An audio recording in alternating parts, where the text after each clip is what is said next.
თუ ხართ მიკრობიზნესის სტატუსის მქონე ფიზიკური პირი და გსურთ სწორად წარადგინოთ საშემოსავლო გადასახადის წლიური დეკლარაცია, მაშინ ეს ვიდეო თქვენთვისაა. მიკრობიზნესის სტატუსის მქონე ფიზიკური პირი ვალდებულია საანგარიშო წლის მომდევნო წლის 1 აპრილამდე შემოსავლების სამსახურში წარადგინოს საშემოსავლო გადასახადის წლიური დეკლარაცია. განვიხილოთ მაგალითი. დავუშვათ ახორციელებთ ფოტო გადაღების მომსახურებას და მიკრობიზნესის სტატუსი მოგენიჭათ საანგარიშო წლის წინა წლებში. აღნიშნულ შემთხვევაში საანგარიშო წლის 1 იანვრიდან 31 დეკემბრის ჩათვლით მიღებული შემოსავალი უნდა ასახოთ ამ საანგარიშო პერიოდის საშემოსავლო გადასახადის წლიურ დეკლარაციაში.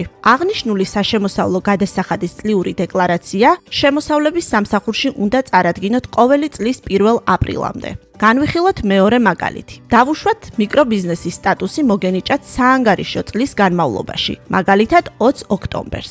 ამ შემთხვევაში მიკრობიზნესის სტატუსის მინიჭებამდე პერიოდში მიღებული შემოსავალი ექვემდებარება დაბეგვრას იმ რეჟიმით ან და წესით, რომლითაც იბეგრებოდა სტატუსის მინიჭებამდე, ხოლო მიკრობიზნესის სტატუსის მინიჭების თარიღიდან მიღებული შემოსავალი ექვემდებარება დაბეგვრას მიკრობიზნესისათვის დადგენილი წესით. საშემოსავლო გადასახადის წლიური დეკლარაცია შემოსავლების სამსახურში უნდა წარადგინოთ საანგარიშო წლის მომდევნო წლის 1 აპრილამდე. გაითვალისწინეთ, რომ განხილულ შემთხვევაში მიკრობიზნესის სტატუსის მინიჭების შემდგომ თუ იმავე წელს მოგენიჭათ ასევე მცირე ბიზნესის სტატუსის შეცვლამდე პერიოდზე დაბეგვის წესი გავრცელდება ამ მაგალითის შესაბამისად. ხოლო თუ საანგარიშო პერიოდი დაიწყეთ როგორც მიკრობიზნესის სტატუსის მქონე ფიზიკურმა პირმა და ამასთან საანგარიშო წელსვე მოგენიჭათ მცირე ბიზნესის სტატუსის შეცვლამდე პერიოდში მიღებული შემოსავლის შესახებ ინფორმაციას ასახავთ საშემოსავლო გადასახადის წლიურ დეკლარაციაში.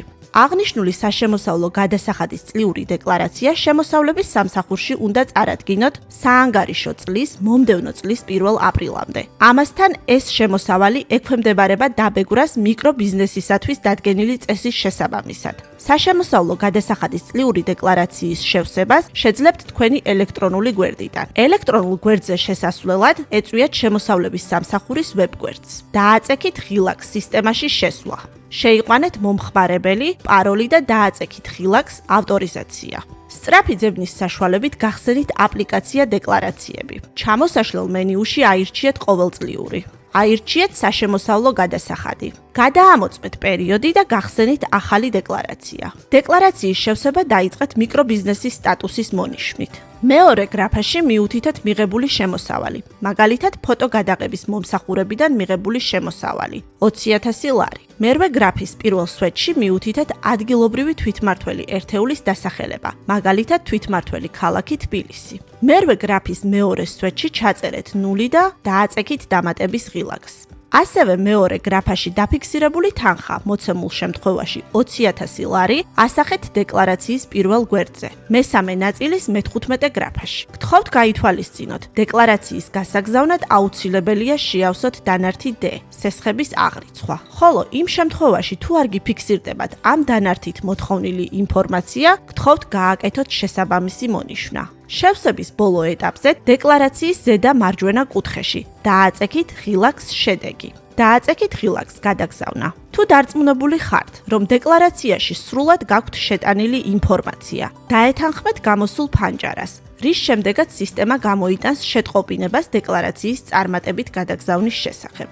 გაითვალისწინეთ, რომ არსებობს საქმიანობის სახეები, რომლებზეც არ ვრცელდება მიკრობიზნესისთვის დადგენილი ერთობლივი შემოსავლის 30,000 ლარიანი ზღვარი. თუ თქვენ დამოუკიდებლად ახორციელებთ ეკონომიკურ საქმიანობას, არ იყენებთ დაქირავებულ პირთა შრომას და თავადვე უზრუნველყოფთ საქონლის ან და მომსახურების წარმოებას და საცალო წესით მიწოდება საბოლოო მომხმარებლამდე. ასეთი საქმიანობის სახეებს განეკუთვნება, მაგალითად საათებისა და საიუველირო ნაწარმის რემონტი, ფეხსაცმლისა და ტყავის ნაწარმის რემონტი, საყოფაცხოვრებო ელექტრონული ნაწარმის რემონტი, ტანსაცმლის გადაკეთება და რემონტი, საყოფაცხოვრებო საქონლისა და პირადი მოხმარების საგნების რემონტი და სხვა. განვიხილოთ მაგალითი. დავუშვათ მიკრობიზნესის სტატუსის საქმიანობის ფარგლებში ფოტო გადაღებასთან ერთად ასევე ახორციელებთ საათების რემონტს. ამასთან ფოტო გადაღებიდან მიღებული შემოსავალი შეადგენს 20,000 ლარს, ხოლო საათების რემონტიდან მიღებული შემოსავალი 35,000 ლარს. ამ შემოსავლების ჯამი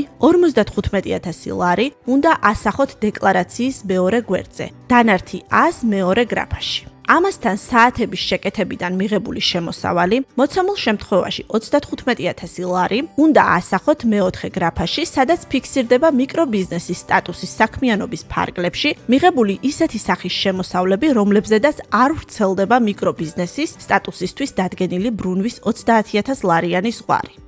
დანართის შევსების შემდეგ მეორე გრაფაში დაფიქსირებული თანხა 55,000 ლარი უნდა ასახოთ ასევე დეკლარაციის პირველ გვერდზე. მესამე ნაწილის მე-15 გრაფაში. დეკლარაციის დანარჩენი გრაფები შეავსეთ და დეკლარაცია გადააგზავნეთ პირველი მაგალითის მსგავსად. გაითვალისწინეთ, რომ თუ თქვენ საანგარიშო წლის განმავლობაში, გარდა მიკრობიზნესის სტატუსით დასაბეგრი საქმიანობისა, მიიღეთ ისეთი ტიპის შემოსავალი, რომელზეც ვრცელდება საშემოსავლო გადასახადით დაბეგრის საერთო წესი, ეს შემოსავალიც უნდა დააფიქსიროთ იმავე საანგარიშო პერიოდის საშემოსავლო გადასახადის წლიური დეკლარაციის მესამე ნაწილში, ან და ამ ტიპის შემოსავლებისთვის განკუთვნილ B და G დანართებში. შემოსავლების სამსახური გისურვებთ წარმატებას.